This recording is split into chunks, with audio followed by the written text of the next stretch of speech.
बिस्मिल्लाहिर्रहमानिर्रहीम, अस्सलाम वालेकुम। तो नाज़रीन, लड़कियों को बचपन से ही ये बात सिखाई जाती है कि वो पराई हैं। उन्हें ये घर छोड़ के दूसरे घर जाना है। उनका अपना घर असल में उनका नहीं है। मज़ीद इसी टॉपिक पे आज बात करेंगे, लेकिन उससे पहले please subscribe my channel and hit the bell icon, ताकि मेरी हर आने वाली न्यू वीडियो सबसे पहले आपको देखने को मिले। बेटी को बचपन ही से माँ खाना पकाना सिखाती है ताकि वो अपने ससुराल जाके अच्छे अच्छे खाने पकाए। उसको ये बोला जाता है कि तुम किसी और की अमानत हो और एक दिन एक राजकुमार आएगा और तुम्हें अपने साथ बिहा के ले जाएगा, और वो उसी राजकुमार के सपने देखने लगती है। बचपन की अपनी उस गुड़िया को जिसे वो बहुत लाड से रखती है, उसकी शादी करती है, वैसे ही अपनी शादी के बारे में भी सोचने लगती है। उसे उठने बैठने की तमीज़, हत्ता कि हर वो चीज़ समझाई और सिखाई जाती है जो उसके लिए ज़रूरी हो। उसके आसपास की दुनिया बहुत ही खूबसूरत होती है, जैसे उसके खिलौने, उसकी गुड़िया और बारिश।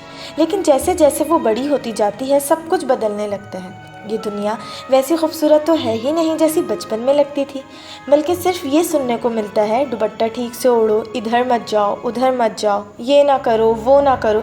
पता है क्यों? क्योंकि इस खूबसूरत दुनिया में बहुत से बदसूरत जानवर इंसानी रूप में खुले आम घूमते हैं, जो कभी भी कहीं से भी आकर आपको नोच खसोच सकते हैं। आपको गंदे गंदे नामों से पुकारा जाता है जो आपने कभी सुने भी ना हो। कैसे सुने होंगे? ये तो माँ ने कभी सिखाया ही नहीं था। उन्होंने ये भी नहीं सिखाया था कि तुम्हारे अपने खून के रिश्ते भी तुम्हें नोच सकते हैं, क्योंकि वो मर्द हैं और तुम एक औरत।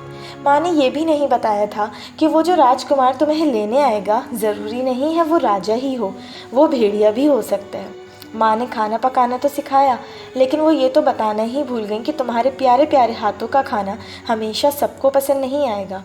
जिस बेटी को सिर्फ लाड दिए, उससे ताने और मार बर्दाश्त करने की तरबियत तो दे ही नहीं, क्योंकि माँ बाप अपनी प्यारी प्यारी बेटियों के लिए अच्छे नसीब की दुआ कर सकते हैं, लेकिन इस दुनिया में जो भेड़िए घूम रहे हैं उन्हें नहीं रोक सकते।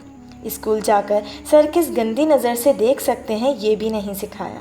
रास्ते में कुत्ते से भी ज़्यादा ख़तरनाक जानवर खुले आम घूमते हैं, ये तो बिल्कुल नहीं बताया। हमारे आसपास बैठा हुआ आदमी हमारे बारे में अपने दिल में क्या नियत रखता है, आपको नहीं पता, क्योंकि ऐसे खूनी रिश्तों के भी खून सफ़ेद हो गए हैं। ऐसे जानवरों से सिर्फ बाहर ही नहीं, बल्कि अपने ख़ानदान, शादी और फंक्शंस में भी बच के रहना है। ये भेड़िए सिर्फ नोचना जानते हैं। ये भेड़िए किसी भी शक्ल में हमारे सामने आ सकते हैं, जैसे टीचर्स, चाचा, मामा, अंकल, ऑटो वाला, ड्राइवर, वॉचमैन, शॉपकीपर, नेबर और पता नहीं कौन कौन।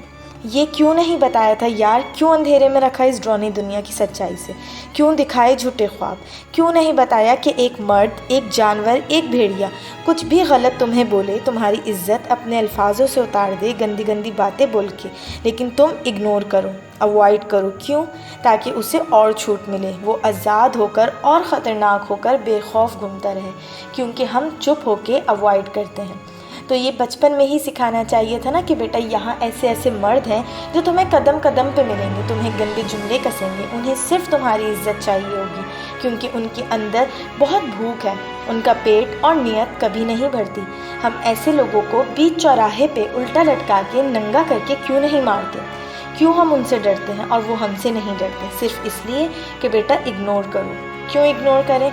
अगर ऐसे मर्दों को लड़कियों के कपड़े उतारने का इतना ही शौक़ है, तो उन्हें पूरे माशरे के सामने नंगा करके क्यों नहीं कोड़े लगाए जाते? ऐसे भेड़िए तो इज्जत लूटते हुए ये भी नहीं सोचते कि सामने 20 साल की लड़की है या 1 महीने की मासूम बच्ची। मर्द औरत का मुहाफिज होता है, इज़्ज़त नहीं लूटता, और जो इज़्ज़त लूटता है, औरत को रुस्वा करता है, वो मर्द नहीं होता। जो लड़कियां ऐसे मर्दों से डरती हैं, वो उन्हें और शय देती हैं। उनसे डरना नहीं है, उन्हें डराना है, अपनी हिम्मत से और अपनी पाकिज़गी से, क्योंकि वो ख़ुद कितने ही बड़े जानवर क्यों ना हो, शादी के लिए उन्हें एक पाक दामन लड़की ही चाहिए। उन्हें बताओ कि ऐसे भेड़िए पाक दामन लड़कियां डिज़र्व नहीं करते। ऐसे जानवर कीचड़ में रहते हैं और उन्हें कीचड़ से निकला हुआ फूल ही मिलता है। घर में रात को ताले डालकर सोते हैं कि चोरी ना हो जाए, लेकिन चोर को नहीं पकड़ते। लड़की को अबाया तो पहना देते हैं, लेकिन उन जानवरों की आंखें नहीं फोड़ते जो बुरखे के अंदर भी अपनी तीर जैसी आंखों से घूर घूर कर देखते हैं। एक रेपिस्ट इज्जत लूटने के बाद भी खुले आम घूमता है। उससे पकड़कर उसको नंगा करके पूरे माशरे में घुमाकर कोड़े मार कर जिंदा जलाते क्यों नहीं हैं? सोचिएगा ज़रूर। Thank you for watching this video. अगर आप मज़ीद मेरी वीडियोस देखना चाहते हैं तो प्लीज़ मेरे चैनल को सब्सक्राइब ज़रूर कीजिएगा।